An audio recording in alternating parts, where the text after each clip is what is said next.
Obviously, hard-fought basketball game. I give them a lot of credit.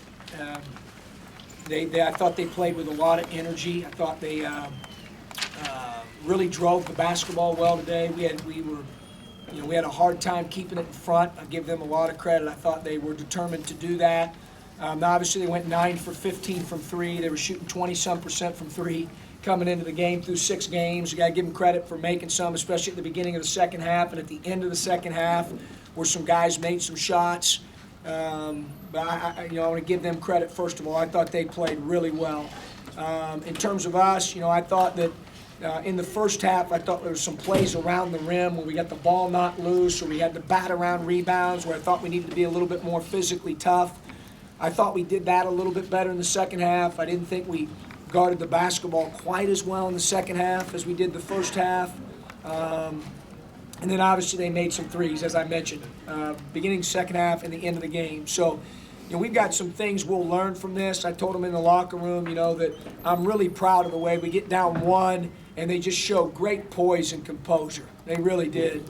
Thought that was a great step for us. Obviously, we called Malcolm's number late quite a bit, and he did a good job there on the offensive end. J. Cole made some big shots, but I hope the thing, certainly that he learned today is, yes, he had some shots that went in today. To be quite honest with you, he had the same shots on Wednesday night against Yale, and someone asked me the question. I've watched him for so long now. I know he's going to make more of those more often than not. He did that today. But the biggest thing he did today was dive on loose balls, take charges, defend, contributed on the other side of the ball. And I thought that was a step in the right direction for him. I thought Malcolm and Ken were very efficient today. They didn't force things. Obviously, they were trying to take them away. And Finke took advantage of that in the first half. J. Cole got some shots in the second half. We made some plays. I thought Lewis and Tate at 12 assists to 2 turnovers. Phenomenal job. I thought Lewis may have played his best game to date. At both ends of the floor. He had a good look about him. I could tell in his eyes he was ready to go. 8 assists, 1 turn. Thought he had some good defensive possessions as well. So we got a lot of contributions from everybody. We're looking forward to getting back home. We'll practice tomorrow, take 2 days off, Monday and Tuesday. Those are heavy final exams for us. Played 11 games in 30 days with a lot of travel, an abnormal amount. So we'll now have, I think it's 2 games in 17 days.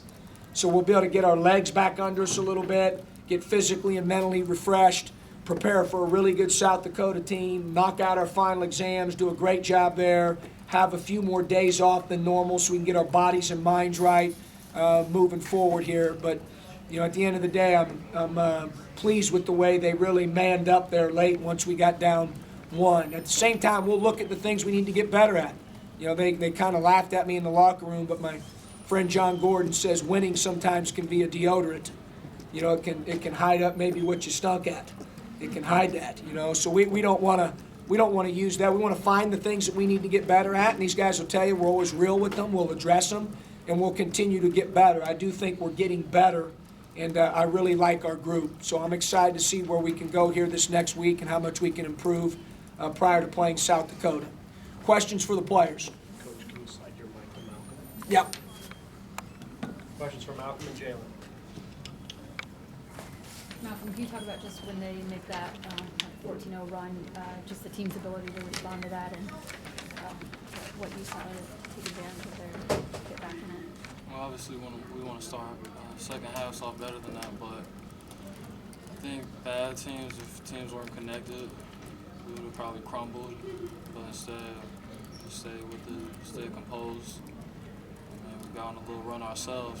So I think that's good for our team right there.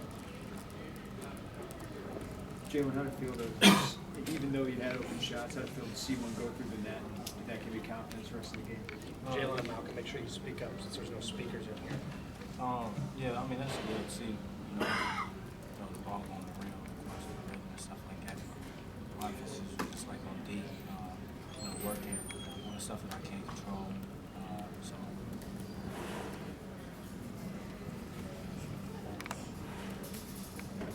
Malcolm, this might sound like a stupid question.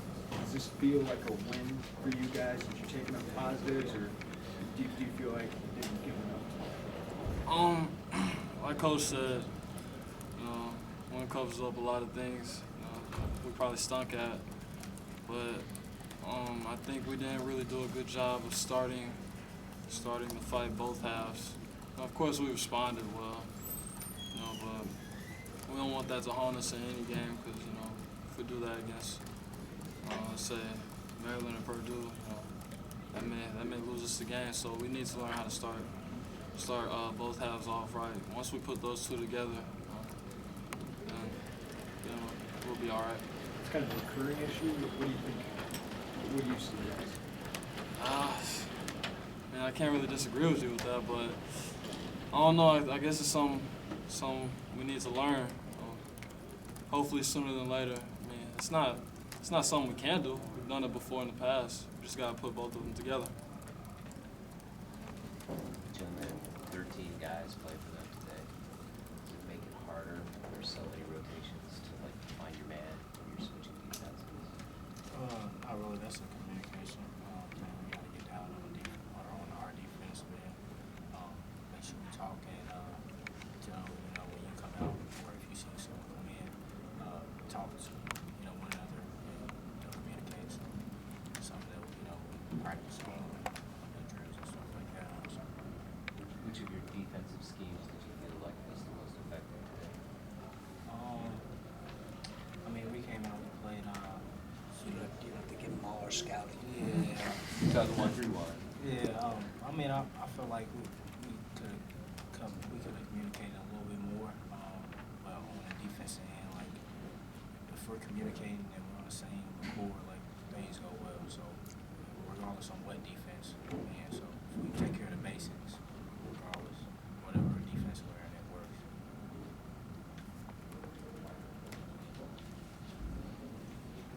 Is that all for these two? Okay. Enjoy your pizza, fellas. Make sure you don't eat mine, okay?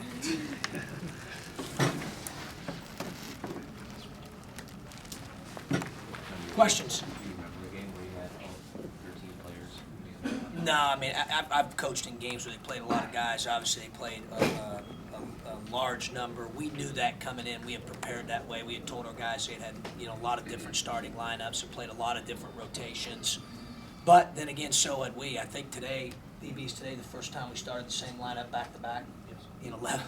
It's unbelievable. 11 games. So but like Jalen said, I didn't think that was an issue today. I think there was a couple times in Springfield back where our guys, when they subbed in and you're telling them who they have, and, young guys don't necessarily value all that stuff. But I think we're in a different place right now. We didn't have any hiccups today, Rob, because of their mass substitutions or not knowing who we had or what defense we were in. I thought we were on point with that today. John, what concerns you more, the points in the paint or the threes? Both. Both. But at the end of the day, our guys did a good job, I thought, of defending the three-point line other than the beginning of the second half and late in the second half. But, in basketball, when you play against Division I players, you have to rob Peter to pay Paul. It's called game planning. They were shooting 20-some% from three coming into the game, making 3.7 made three-point field goals per game, which was 300 and something in the country. They made them. So I give them credit. They had some guys step up. I don't know. You'd have to look at a stat sheet if they went 9 for 15 or better in a game from three all year. Maybe they have, but they made them. So at the end of the day, I got to give them some credit with that. I'm more concerned, probably, Jeremy, of the two of just paint protection, guarding the ball, rebounding. We've got to get that done by committee right now, more so than we ever have. Black and Thorn are over there in street clothes. It is what it is. We better figure it out. We got to block out well, and we're going to have to gang rebound, and everybody's got to participate in that area. Coach, last 3 to 4 games, you guys have come out a little bit flat after halftime, and a lot of teams to come back into the game. Is that something, a different mentality you have to get into during halftime? Well, I think there's two parts to that. One is there's the part that we have to have responsibility for, whether that's mistakes or whatever that is. And then the other part is sometimes the other team, they just don't cooperate. I mean, they came out and made some shots, and so I got to give them some credit. There's a little bit of both of that, But we've tried everything at this point. They got to do it. I mean, they've done it before. Malcolm said that. He's right, and we've got to get that done. I mean, it's today we tried. Dustin wanted to try less time on the warm up before the second half. So I let him do that. I told him after about 3 minutes that he was fired. That wasn't such a good idea. But you know, we've got to figure that out. It's not anything superstitious. It's not whether you warm up for 3 minutes or 5 minutes. It's get the job done, you know. Be focused in and get the job done. And then there's going to be some games, even when you're locked in, where maybe you're playing somebody that's pretty good or somebody's playing really well. I mean, so you can't just say, hey, what's at fault all the time. You got to give them a little bit of credit, too, for the way that they started the second half. What's it been like for you, not only this year, but last year? It seems like an inordinate injury situation that you've had to It has. deal It's with. been a little bit crazy. The one thing I will tell you is they're very odd ones. You know, someone asked me that, I mean, they have absolutely nothing to do with training. We had one guy get hurt in an IBCA All-Star game, and another guy who's been hurt since high school. And another guy that's been hurt, they think when they went in there to do it, that it's been there for a year to 2 years at least. And another guy get hit in the game and land on his finger. I mean, what does that have to do with training? I had Kendrick Nunn guarding a guy triple threat in practice. The guy's got the ball triple threat. He puts his hand in there like any basketball player does to take his ball, and the ligament tears. I mean, that has nothing. If it did, I'd make an adjustment. You know, it has nothing to do with that. It's just I think part of it's been some bad luck and some real quirky injuries. You know, they're not the typical basketball injuries, some of these things we're having. They're not. But for whatever reason, Herb, we've been dealt these things. We got to handle them the right way, continue to get guys healthy, continue to try to play the game the right way. It's led to more opportunities for a guy like Jalen Coleman-Lands or Aaron Jordan or DJ Williams or Michael Finke as a freshman. Those are 4 freshmen that I think are going to be really good. And they're doing some good things now. We just need to be a little bit more consistent. Well, what's going to happen is they're going to get that consistency because their improvement's going to be accelerated because they're counted on probably a little bit more right now. So that's a good thing for not only this year but for our program, you know. But you're right. I mean, if you wanted to, for sure, it could get frustrating. There's no question. But at the end of the day, like, you know, I don't know what, a couple of those things are just, a lot of them, almost all of them are quirky. They have nothing to do with anything that has to do with our training. Truth be told, offense says to me all the time, like, Coach, this is crazy. You were harder on us when you first started your head coaching career at Ohio. Practices were longer. They were, you know, more physical. They were, you know, he keeps telling me I'm getting soft because I'm getting older. You know, we're aware of all that stuff. Now there's so much equipment, Herb, like you wouldn't believe this stuff now, like GPS trackers and polar heart rate systems and boots that replace cold tubs and stretching and, you know, preventative exercises. And we've been doing all of them for years. You know, it's kind of like someone could say to me, well, do you think you were lucky your first 6 years that you had 2 total players? One kid, Coleman, when I was at Ohio, broke his hand on a fall at Christmas practice and missed the second half, and Joe Bertrand missed 1 game. That was it in 6 years. I mean, that is abnormally the other way, fortunate and lucky. So we're blessed with that. This is just something we're going through right now, and we've got to use it to, you know, be positive and try the best we can at this point to make lemonade, you know, out of lemons. Is the LeBron just a matter of getting some more rest for him? I think so, Shannon. I mean, you know, he obviously has some swelling and some soreness there. You know, the surgery and all that stuff went great. The first game he was back, he got hit in that area, kind of a contusion, and you know, and it's made it a little bit more difficult maybe for the comeback to happen quite as fast as we wanted. But you know, he's a tough kid, obviously. Doc felt like he was playing with at least a partial tear for maybe years. So, you know, he's a tough kid, and we'll try to do the right thing for him. I want to get him healthy and get him back to, you know, the LeBron Black we saw in Europe, which was an impressive LeBron Black. You mentioned a list of things that, you know, you guys are going to need to improve on. Now that you have a record over 500, are you happy with the direction that things are going this season? Well, considering everything that we've been through, I'm just really proud of our guys that we've stayed the course. You know, and they've stayed positive, and they found a way today. And you know, winners, sometimes you get behind the 8 ball, you got to assemble and find a way to get it done. Those guys did that today. I thought it was good. I do think our young guys are getting better. I thought we played one of our better basketball games all year this past Wednesday night. I think we're getting better, and some guys are getting better through the baptism by fire deal, you know. But yeah, I mean, I'm thrilled with the way that they've been able to sustain their poise, their energy, being positive. You know, we've got a really good locker room when it comes to character, and that's going to give us a chance to continue to improve. Coach Vicky had another good game today, 14 points, 5 rebounds. Can you talk a little bit about the direction you see in him? Yeah, he's getting better. Obviously, you know, you saw a couple plays there where physical strength, he's got to continue to add that, but he's good. He's going to be really good. He's good now. I think he could be even better. More strength, more experience. He's getting a lot of experience right now because of some of the situations with the injuries, but he's a good player. You know, I like all our young guys. I think all those guys are going to be really good. Staying on Finke, what about that one play towards the end of the first half when he was showing some versatility, the handling of the ball and doing the give and go with No, he can do that. He has a skill set like a guard at 6'10". You know, it's pretty rare. He can pass, shoot, dribble, score all areas of the floor, shoot it from all areas of the floor. Really has a good feel for the game, and just works his tail off. He's hungry. He's gained 25 pounds. I think he can gain even some more. You know, my guess is you'll see even a completely different guy next year at this time. He just works, and you know, he's going to work in the weight room. He's going to do all the right things. He's going to eat all the right things. I mean, he's a special kid.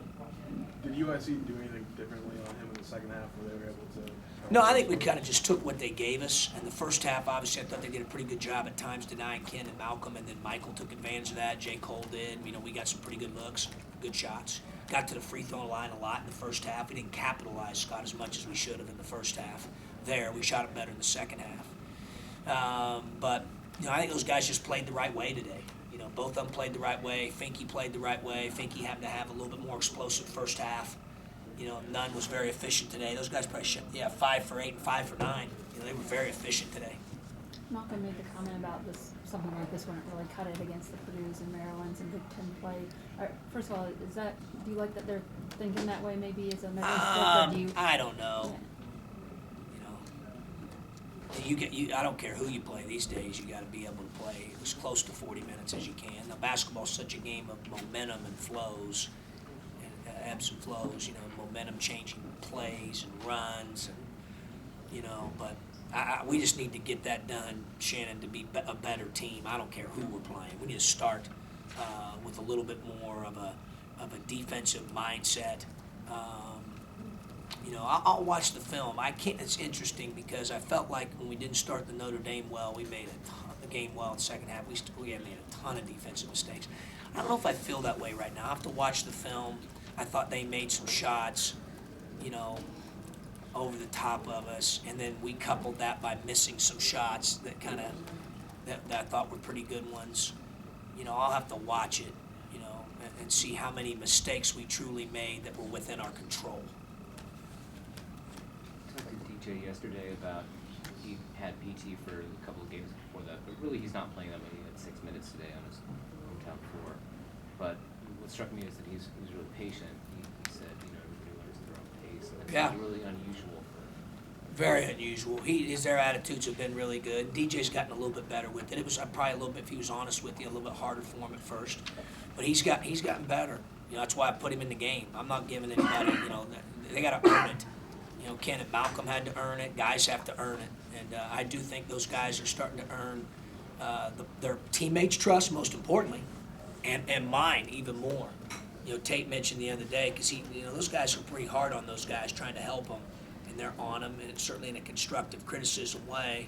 I thought it was really good. Tate stepped up after the game the other day and applauded the freshmen for how much improvement they're making just on mental things that we need them to get done execution-wise, Rob, at both ends of the floor. And I think that's very true.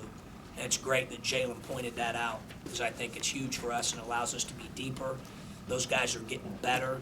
I thought J. Cole had his best defensive performance of the year today, and I know he made some shots, but you know, I thought he was really good defensively. That's improved. Where does J. Tate rank among players he coached for a guy that has the ability to be a leader but also keep it loose?